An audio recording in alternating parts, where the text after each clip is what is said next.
Good day, my name is Jasmine Brinio from BSHM-1F.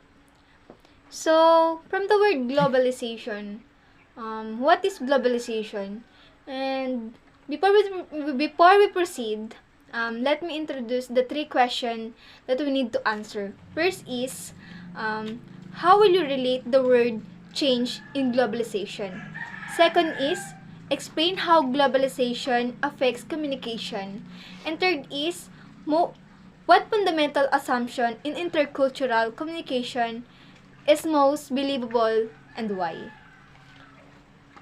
So, first is, let me explain or define the word globalization in my own understanding.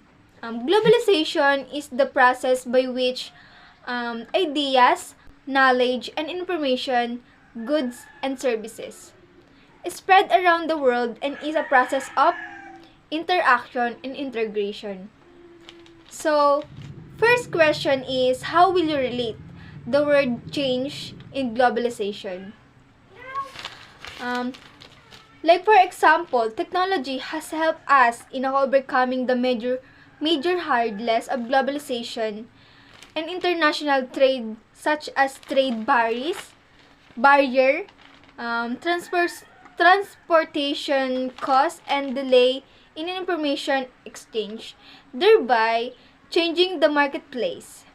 The way we communicate in the use of technology or simple, we globally communicate, so that globally means change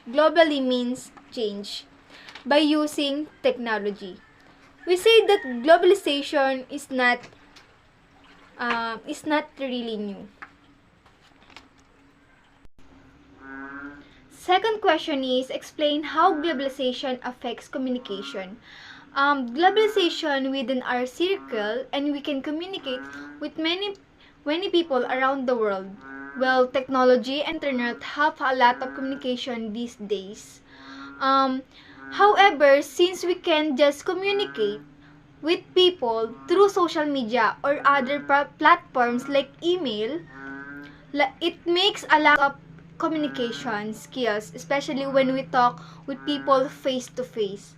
Someone can be excellent when communicating with other people in social media, but when meeting others in real life, he or she may not be as good as in social media or internet.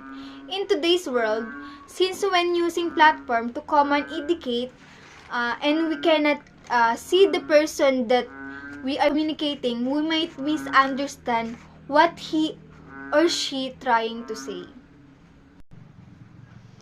Third question is, what fundamental assumption in intercultural communication is most believable and why? But we always remember that when we say assumption, it can be wrong or it can be right because it's just as assumption. In other intercultural communication, involvement of style in communication among speaker for me is believable because every person has unique communication style and a way in which they interact and exchange of information with others. And I believe that every individual has her own style of communicating, but we need to know what style that we need to do when we communication para kapag nakipag-communicate tayo, wala tayong ibang matatapakan na ibang kultura.